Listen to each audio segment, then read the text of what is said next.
Just a couple of days left in the month of August, meaning rookie camp is just around the corner. The Sens rookies and Belleville Sens coaching and training staff will be in Buffalo at the Harbor Center for the rookie tournament in a couple of weeks. And then just a couple of weeks after that, everybody will be in Belleville as we get set for the Belleville Senators 2024-25 campaign.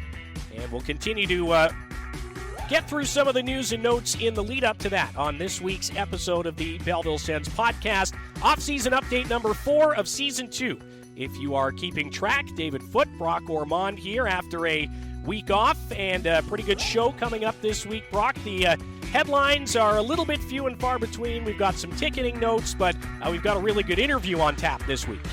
Yeah, Mads Sogaard at the Olympic qualifiers in his hometown of Aalborg, Denmark. So that'll be exciting, and I know he's pretty eager to get there and get to play in Italy in 2 years' time, less than 2 years' time, in 2026. So very excited to hear what he has to say, and I'm sure he'll be the type of guy that can be a big-time contributor to Denmark, because he is one of the handful of Danes in the AHL or NHL right now. Yeah, Denmark did play in the 2022 Olympics in Beijing. They actually were eliminated in the quarterfinals, and Sogaard didn't play in that tournament because NHL players or NHL contracted players weren't allowed to be in that tournament, and he was on the bench for the Olympic qualifying portion of that campaign a few years back, which is where we're at again now. Denmark, we talked about it last week, trying to qualify for the Milan Olympics in a group of 4 with Norway, Japan, and Great Britain. And this interview was just before this tournament started, and the tournament continuing through today, the recording day of this August 30th, and into the weekend as well. And basically it's a round-robin format. The team with the best record at the end of that will qualify for the Olympics, and there's 3 other similar tournaments going on. So interesting times for the Great Dane and the rest of the Great Danes in Denmark on the national team. So that's coming up later on in the program as we get into the mind of Mads Sogaard a little bit, because it's a weird time of year to be playing meaningful hockey. Yeah, absolutely is, and late August, just barely into September, but it honestly helps, I think, Mads Sogaard, because he will get into at least one game in that round-robin portion. He'll be probably more game-ready and in bigger, better game shape than a lot of guys in the Sens. Obviously, the Senators players are going to be training. They're going to be working out. They're going to be doing their thing at home. They're going to be in the gym. They're going to be on the ice a bit.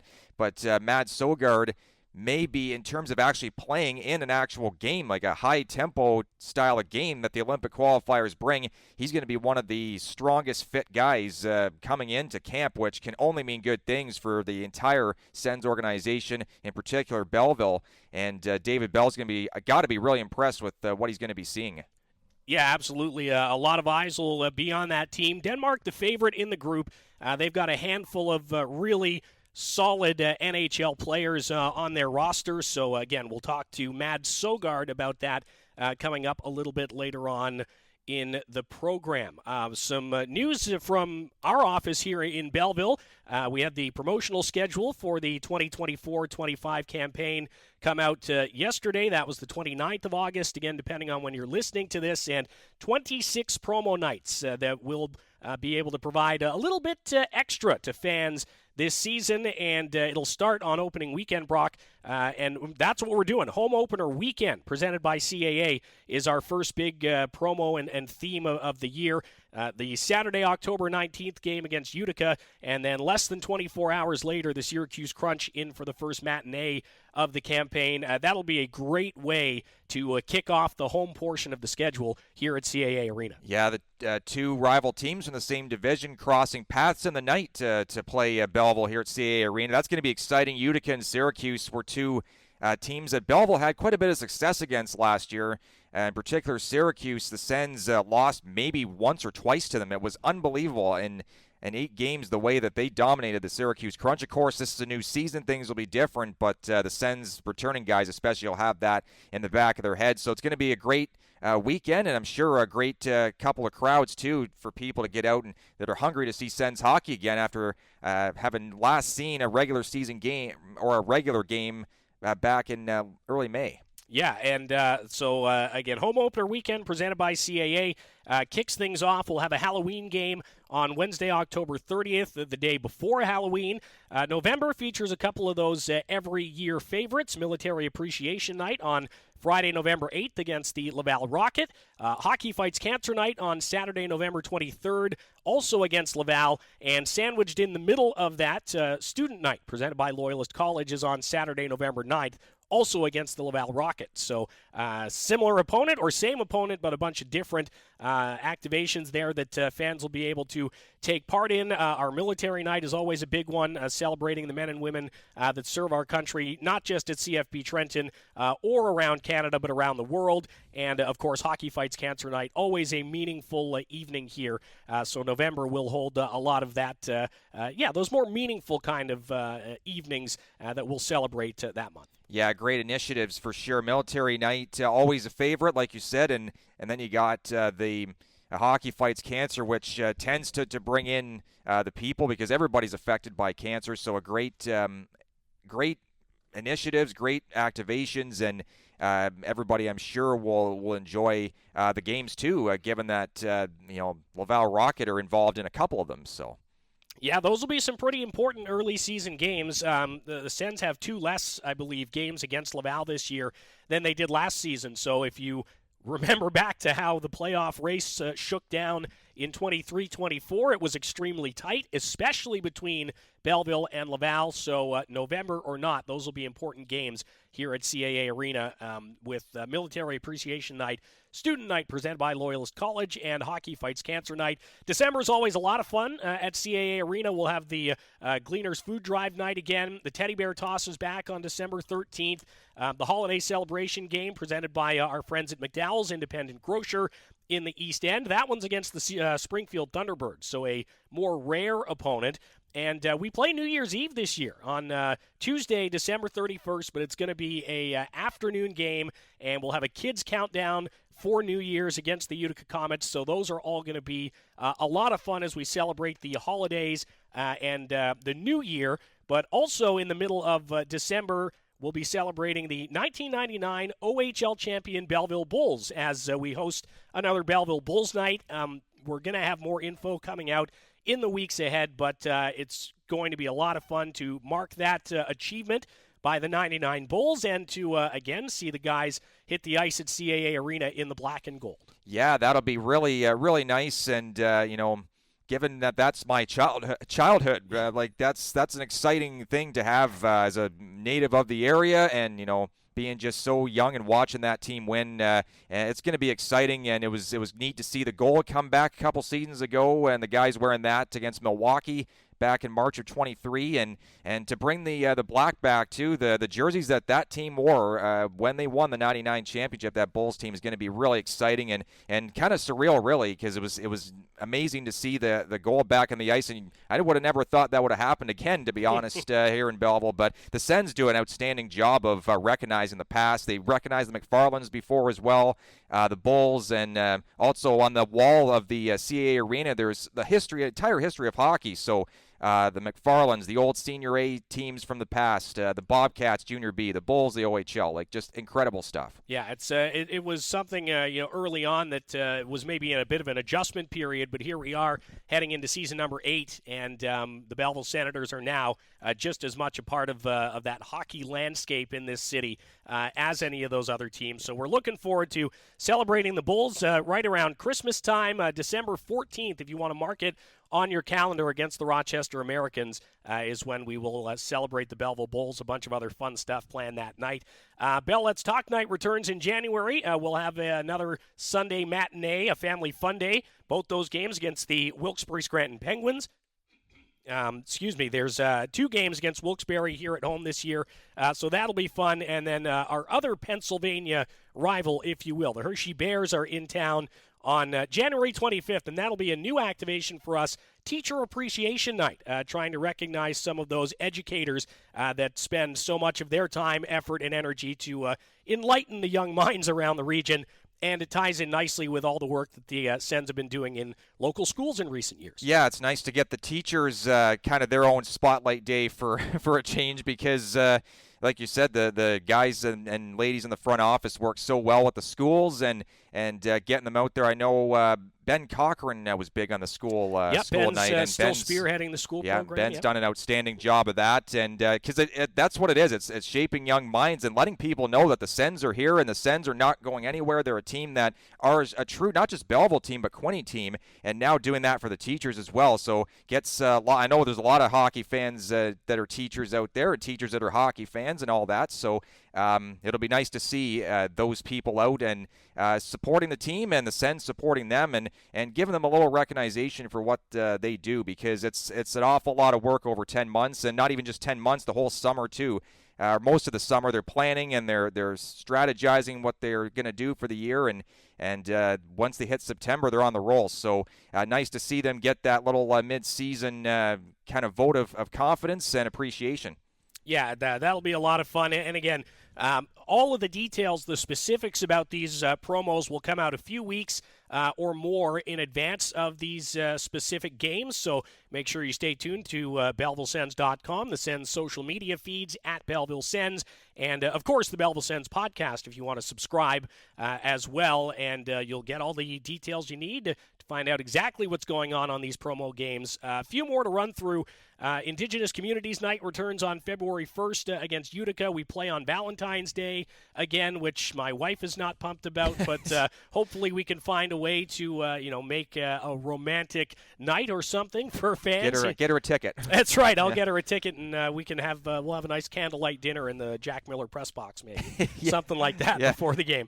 Family Day, another matinee on Monday, February 17th. The Family Day Classics become a staple on the Senators' schedule, and really looking forward to celebrating Family Day with fans. We'll have a season seat member appreciation night in late February. Again, if you want to become a season seat member and make sure you get as much out of that evening as possible, you can head to BellevilleSens.com or email tickets at BellevilleSens.com. Women in Sports Night returns on February 28th to round out the month. Is that technically your birthday, Brock, or do you celebrate on March 1st? Yeah, it's the February 20th, March 1st. Depends on the year, but it's technically technically February 28th because it's in the month, but March 1st would be the February 29th. Right, so you just celebrate both days. Back and forth. Yeah, both days, exactly. That's what I've done since I was a kid. Yeah, because Brock is a leap year baby. Leap year baby. There you go. Actually got a birthday last year. So. You did. That's right, an official birthday. There you go.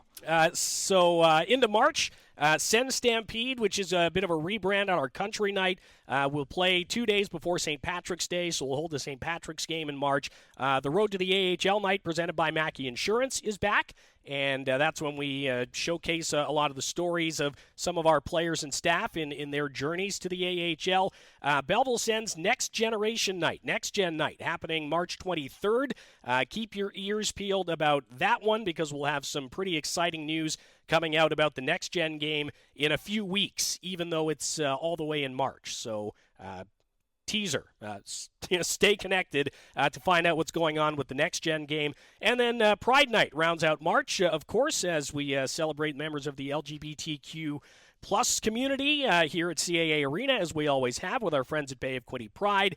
And then just two promo nights in April, Community Heroes Night presented by Bell, recognizing frontline workers and first responders. And then April 19th, our last game of the regular season, will, of course, be Fan Appreciation Night, and our partners at the Bay of Quinte Regional Marketing Board hopping on to help out with that. So, again, that's a lot of info to take in, I know, and a lot of different dates to remember. So head to BellevilleSens.com. This news release, is the first story there in our story feed. There's a link that will take you to a nice big infographic that gives you the dates and opponents for all of those games. And while single-game seats don't go on sale until September the 4th, which is next week, so you can get ready to buy your single-game seats. You can get tickets to any of those games right now by heading to BellevilleSens.com and jumping on with a season seat membership, a flex pack, a group experience deposit, or some premium seating, or business elite packages. Those are all the easiest ways to get your tickets right now and decide what games you would like to go to ahead of everybody else who will have to wait till September 4th to buy single-game seats. So BellevilleSens.com for all the details. And, yeah, the marketing team and our promo team really working hard to try to bring some fun stuff to fans outside of the hockey this season. Yeah, that'll be great, and those promo nights are so fun, and the fact that there's 26 out of 36 home games that are going to be part of that is just incredible, too. So there's not going to be too many games where you won't have something to look forward to besides the hockey. Of course, the hockey is always entertaining, but just having that just adds a little bit more and brings in some new people potentially that may want to come back again on their own and buy a ticket and support the team. So that's not just making things exciting off the ice, but also potentially bringing in new fans. Yeah, it's going to be exciting. The promo sked is out. Single game tickets go on sale inside of a week. The season is right around the corner. So a little bit more on that coming up later on in the show. Again, BellevilleSens.com. Send an email to tickets@BellevilleSens.com if you have any questions. When we come back, Mads Sogaard joins us, the Senators goaltender, helping to try and lead Denmark back to the Olympic Games in 2026 in Milan, Italy. He joins us from his hometown in Aalborg when we come back to this off-season update of the Belleville Sens podcast on the Belleville Sens Entertainment Network.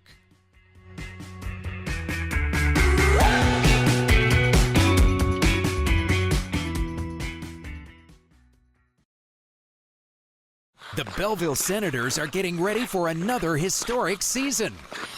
Are you ready? Belleville Senators season tickets are now available. This is your chance to enjoy all the perks of a season ticket holder, like merchandise and concession discounts, access to exclusive VIP events, division rival bus trips, and complimentary Ottawa Senators tickets. Score your season tickets now and score preseason tickets for free. Be part of the team. Get season tickets online, BellevilleSens.com.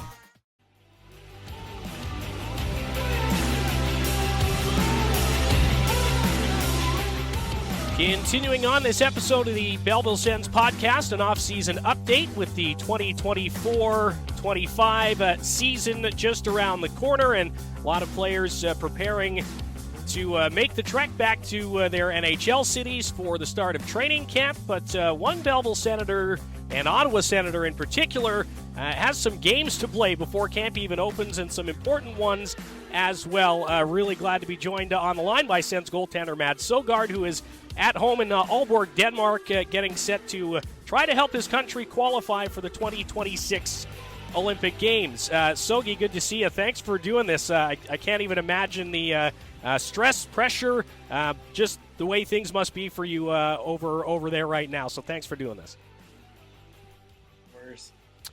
So how have things been over there in recent weeks? The tournament kicks off tomorrow. That's the 29th of August. We're recording this on the 28th.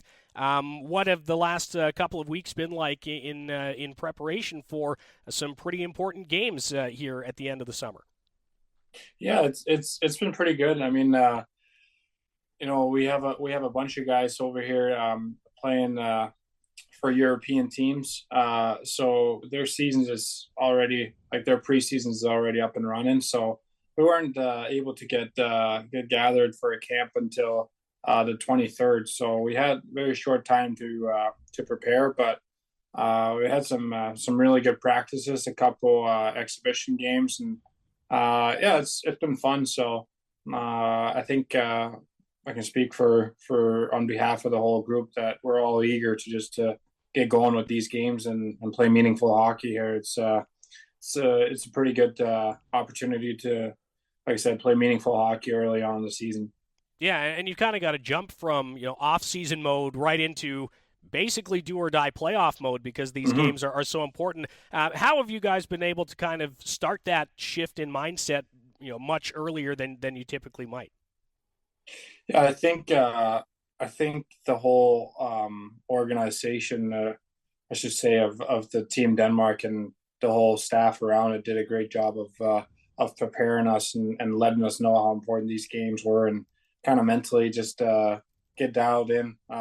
Throughout the summer, we've had some meetings with them, and we skated once a week together as a team, and throughout July, and when we were at those practices, I thought that everybody was focused on getting ready to play these games. So just been a long time coming, and I think everybody's like I said, super excited and eager to get going, and just to get out there and see people in the stands, and have that atmosphere that we all miss so much. Be back in that, so it's going to be pretty cool. Yeah, I imagine it's going to be quite the atmosphere over there. Again, you're playing in Denmark, in Aalborg, which is your hometown, and all of the games of this tournament will be played there. How nice is it to have that home ice advantage? It seems like in a tournament like this, it could be a difference maker. Yeah, absolutely, absolutely. I think the building is going to be rocking, and like I said, these are some of the most important games for Team Denmark. I'd say ever, honestly. So to be in the mix for that, and be around, and like you said, in my hometown, just makes it that much more special. And it's going to be cool just to get out there and see the fans, and experience that. I mean, as a Danish kid, you always look up to those guys, and some of them are still here, and now you get to play alongside with them, and it's a pretty cool experience, and something that we're not taking for granted. Yeah, I mean, look at some of the names on the team. Obviously, sharing the crease with Freddie Anderson, Nick Ehlers, Oliver Bjorkstrand, Lars Eller. Like, there's a lot of guys that are obviously powerhouse players in the National Hockey League, and your team on paper seems like you guys have a pretty good shot here against Great Britain, Japan, and Norway. Yeah, I think so. But those guys that you're just mentioning, I think that shows how important it is for a country to qualify for this. Like, everybody's showing up, and everybody is is willing to come and do whatever it takes to help the team in the right way. Like you said, sharing the crease with Freddie Anderson is a pretty big honor too, and just getting to work alongside with him, and taking small bits from him is a great experience too. And I think this is a time where you can really take a step and learn from him, and like it's just a great time to be a Danish hockey player, and for me and Nikolai Ehlers, we're both from Aalborg. It's even more special, and we're gonna have lots of friends and family in the stands, and it's going to be a really cool experience. When was the last time, I guess, that you had a chance to play in front of that many friends and family? Because I know you're close with the family, obviously, and you're over here so much. This will be fairly rare for you, I'd imagine. Yeah, I would have said the COVID year, but there's no fans allowed for that, so it would probably been close to 8 years ago. So it's been a while, and just for to have everybody around, and like I said, this being in my hometown, there's going to be a lot of focus on it, and just old friends coming out to watch, and people that don't really have a chance to go to Ottawa or Belleville and get to see a game. It's pretty cool. Chatting with Mads Sogaard, getting set to help Denmark attempt to qualify for the 2026 Olympics in Milan, Italy. You were on the roster in the 2022 Olympic qualifiers, and Denmark with a pretty good showing there, went in ranked 7th, eliminated in the quarterfinals. How much different is this qualification experience going to be for you? I don't know how different it's going to be. I just think a big mindset I've had is just try to get better every day, and trust in the process, and that's the same thing I did back then. And I've been fortunate to play alongside some great goalies that I've been able to take small bits from. But I think just doing whatever you can to help the team, and if that's staying out longer after practice to help different situations, or if it's going in there and being in the net, whatever you can do just to help the guys out, and it doesn't have to be pretty, doesn't have to be perfect. We just gotta qualify, and that's the only thing on all of our minds right now. Looking at your opponents, we mentioned some of the big names on your club. Great Britain seems to be having a little bit of a resurgence or a surge, as it would be in hockey. Japan and Norway kind of ditto. Like, these are countries that we're seeing kind of start to climb into the ranks a little bit further than maybe we're used to in the international game. How much are you guys looking at the opponents, and how much are you able to I guess prepare for them individually, or is it more just about making sure that Team Denmark has itself sorted out? Yeah, I think you nailed it there. I think it's more about Team Denmark, and it's about what we can do. I think we have a really talented group, and a lot of confidence and a lot of belief that we can get it done. But one thing is having a good team on paper, but the puck is still around. It's still 60 minutes. You still got to score goals and defend. So I think figuring that out and doing that, I think is important to be aware of. And yeah, I think if we can accomplish that, it's going to be a good situation. And I believe that we have the team to get it done. So it's all about us, and it's all about making sure that we're staying humble and know what kind of task we have at hand, and get it done. And you touched on it a little bit in terms of what it would mean for Danish hockey, but for yourself, your teammates, what would qualifying for an Olympic Games mean to you personally? Yeah, I mean, looking back on it, having the experience last time that we qualified, it was pretty electric to get it done, and it was even in COVID year, but they were able to fill the stands in Norway when we played there. But I think it would be just such a cool experience to get it done, and we were able to qualify for the last Olympics, but we weren't able to go because we're under NHL contracts, and it'd just be cool to get that experience and play in the Olympics and check that box off too. So it would be a great honor, and something that I know every single guy wants to get done. You're an elite athlete from a smaller country, I suppose. The Olympics just finished up in Paris. Do you know any other Olympians from Denmark?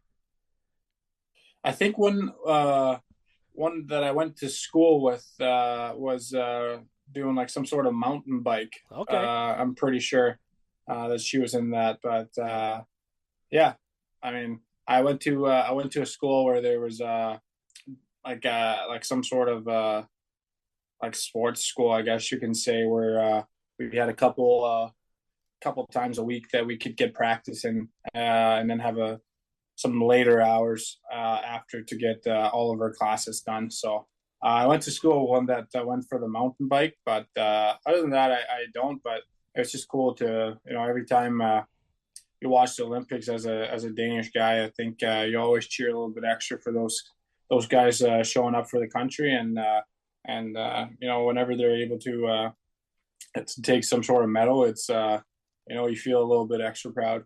Yeah, absolutely. All right, well, we'll take a couple more minutes here with Mads Sogaard, and then we'll let him go focus on qualifying for the 2026 Olympics. How's the rest of the summer been? Obviously, things are ramping up now. What else has been keeping you busy the last few months?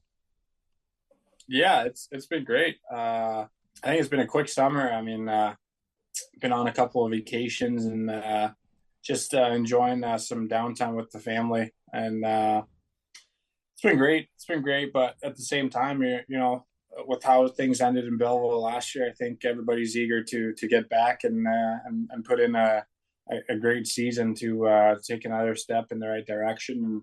And first and foremost, the focus is with Ottawa and having a good camp. And I think if everybody does that, then it's going to be just all over the organization a great spot, and I think a good place to keep developing. So it's been great, but like I said, I'm just eager to get back to.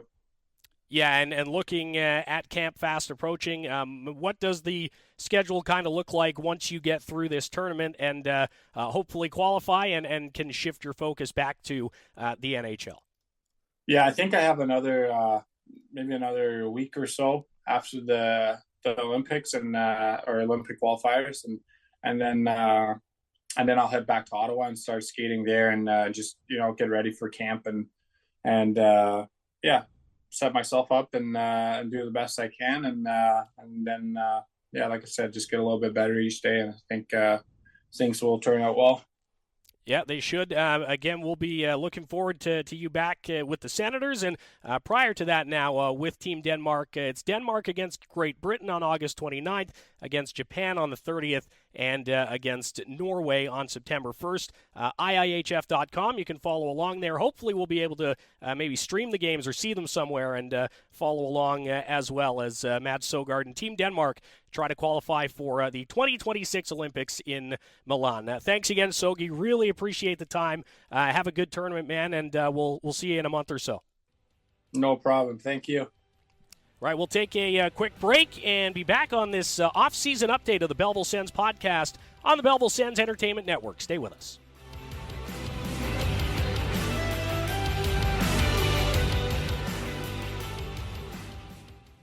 A new season is fast approaching for the Belleville Senators, and your group can get closer to the action.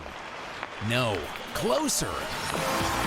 Belleville Senators group packages are now available. Score ticket discounts with a group of 10 or more and get right in the action with unforgettable group packages like the Benchwarmer Experience, Sin Bin Experience, High Five Tunnel, and Player Meet and Greets. Get closer with the Belleville Senators. Explore group experiences online. BellevilleSens.com.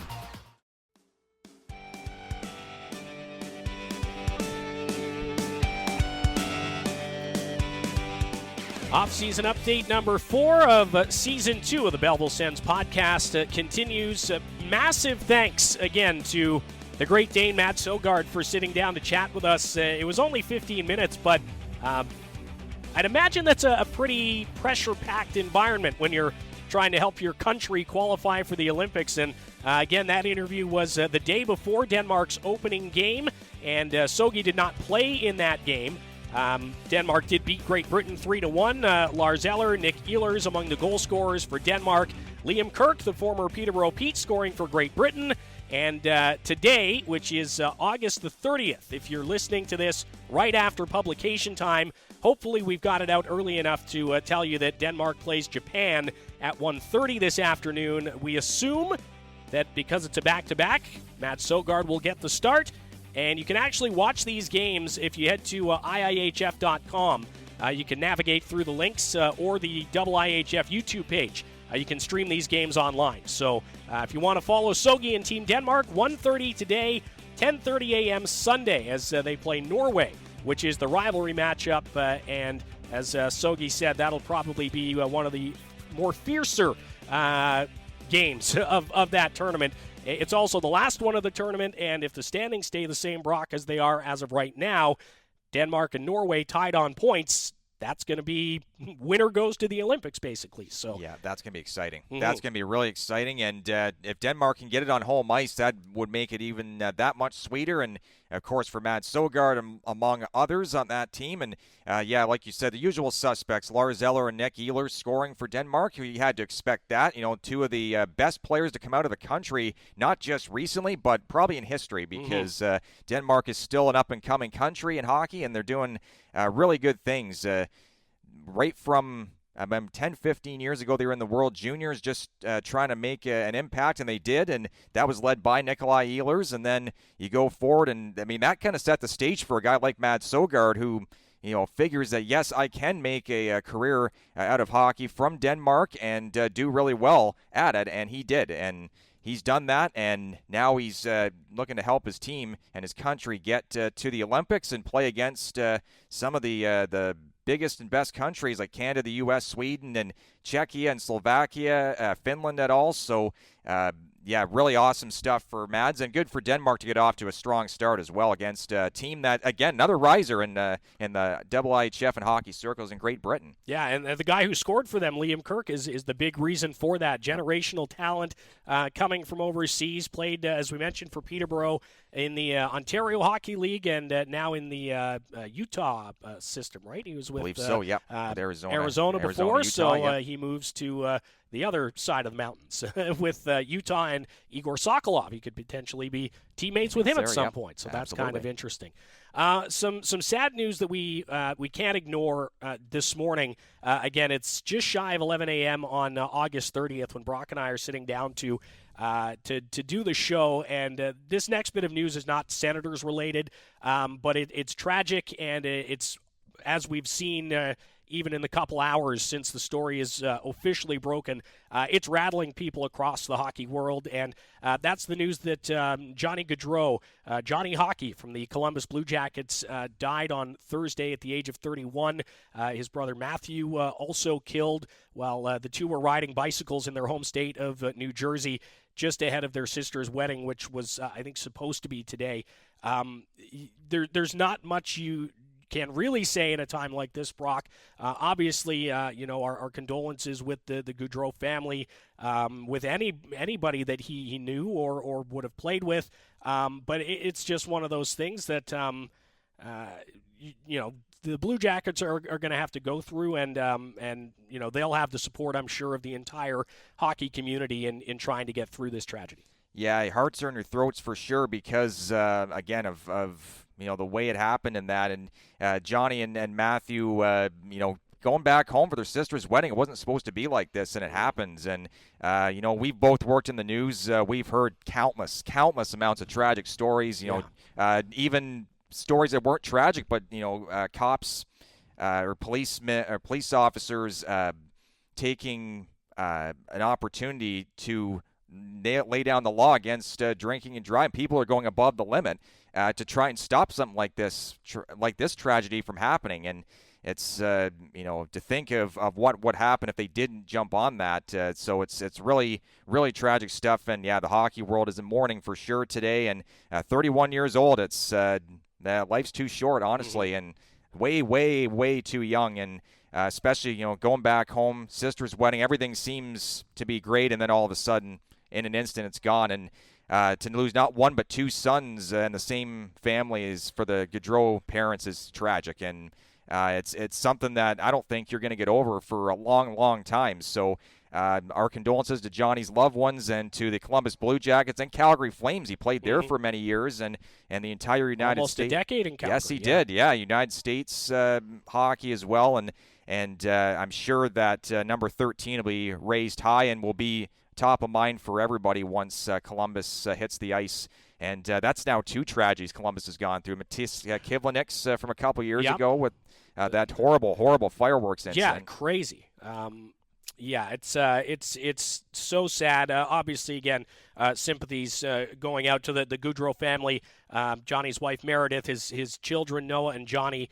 It's just a tragic incident, and again, all you can really do is send your well wishes and mourn a little bit, ourselves. Think about Johnny Gaudreau and his career, and more so the type of person that he was, and try to heal from another tragedy that's hit the sport. And if nothing else, just one more reminder that as hyper focused as we can get on hockey and this world that we're such a big part of, it's just another reminder that at the end of the day, hockey's just a game, life is not, and just a super sad, unfortunate, and tragic event down there in New Jersey. And if, like you say, Brock, if the person that hit them was behind the wheel and drunk, hopefully they feel the full wrath of the law, and hopefully this is a reminder to people that you should never, ever drink and drive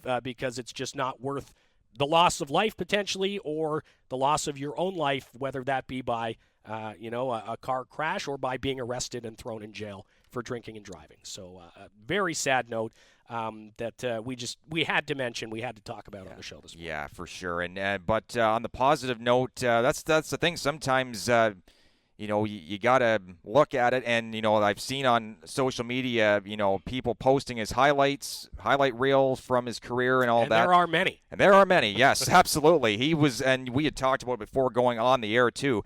That he's one of those small but mighty guys that never took a shift off. He was always really fun to watch when he was really on his game, and I can always remember back in 2013 when he absolutely, he and the Americans absolutely torched the competition. They won, I think, every game in that tournament, beat Canada 5-1 in the semis, beat Sweden in the final, and Johnny Gaudreau was at the center of it all. And I was watching that tournament, and I said at the time that this kid's going to be something special because, again, he came from the U.S. college route, and it was almost shocking how dangerous he was around the net and in the offensive zone. And he did develop his two-way game as well, which was much better for him in the NHL.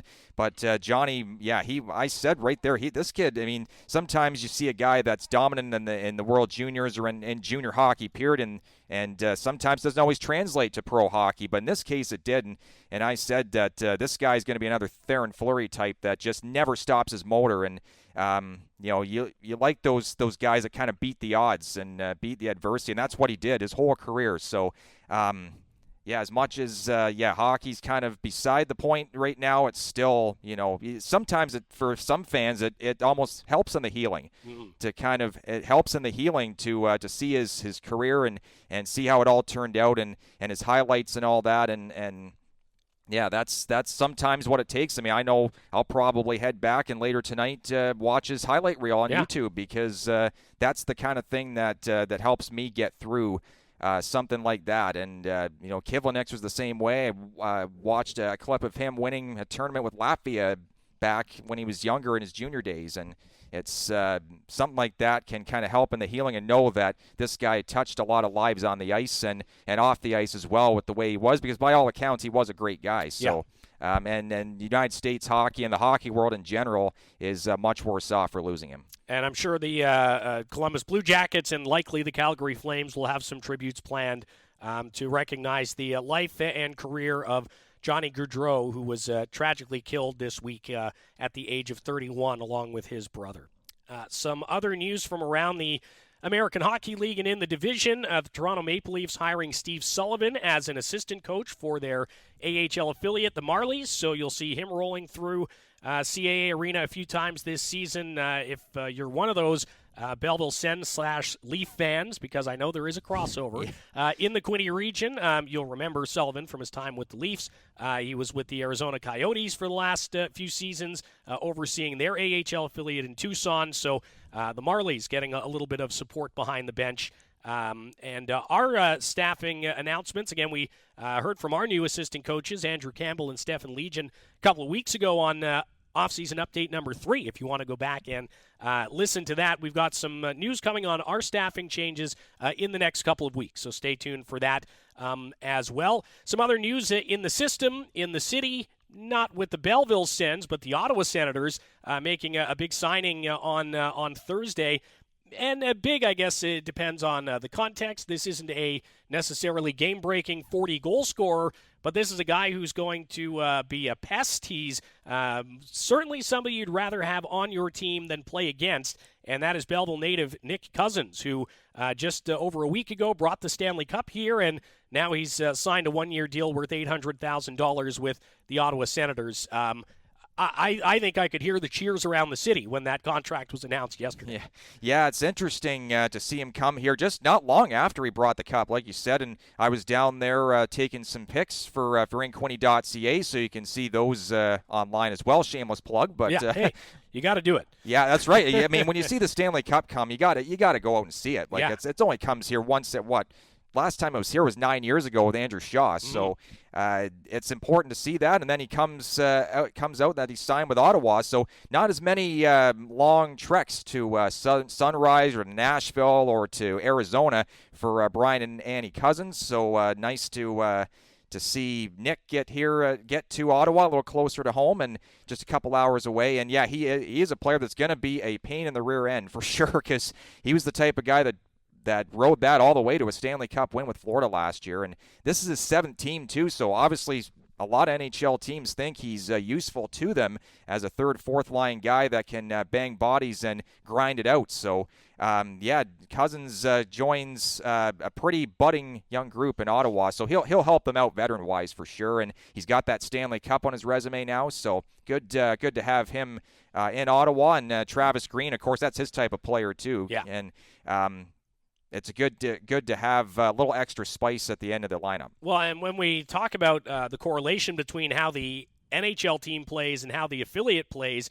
If you look at last season's Belleville Senators, I mean, that was kind of the blueprint, the DNA, hardworking, get in your face, grind out offense type team. And Nick Cousins will certainly fit into that type of system. And he's got a little bit of skill as well. So a big signing for them. And I've already had a ton of people ask me about the odds of him coming here to Belleville. Well, we're not going to put that on a player early in the season, but anything can happen, as the old saying goes. So you never know. At this point, though, I think it's still great to have a little local flavor in the system, and at least, if nothing else, hopefully Nick Cousins' friends and family are rocking Sens jerseys now instead of Panthers jerseys. Yeah, that'll help for sure. That and gets maybe a couple extra people out from his family to see a Belleville Sens game because of the fact that their son, their brother, whoever is in the organization, and yeah, speaking with the family, I mean they were over the moon excited, obviously, to see Nick win the Stanley Cup. And for Brian, Ann, Mike, Katie, everybody, enjoy this time because, your career's too short to worry. And the fact that Nick's bounced around a lot shows that people find him useful as a hockey player and as a guy in the dressing room. So congrats to Nick, and hopefully we'll see him do well with Ottawa. And if he happens to come to Belleville, then we'll certainly enjoy that as well. So even if it's just for a night, just to maybe sign some autographs or something, we'll see if we can work something out. But yeah, congrats to Nick, an excellent pickup for the Ottawa Senators, and I think the roster just about full now. I think they have one spot left, perhaps, and $1 million or so to play with. So we'll see what else happens, and then from there we'll get the trickle down on roster to Belleville. Before that, rookie camp in a couple of weeks in Buffalo. We'll tee that up on next week's show. And we'll see who else we can track down interview-wise to get in touch with as well. For now, one more reminder, if you want to watch Denmark today, 1:30 p.m. or Sunday at 10:30 a.m. And we'll be back next week with another episode of the Belleville Sens podcast. For Brock Ormond, David Foote, thanking you so much for listening. We'll talk to you next week.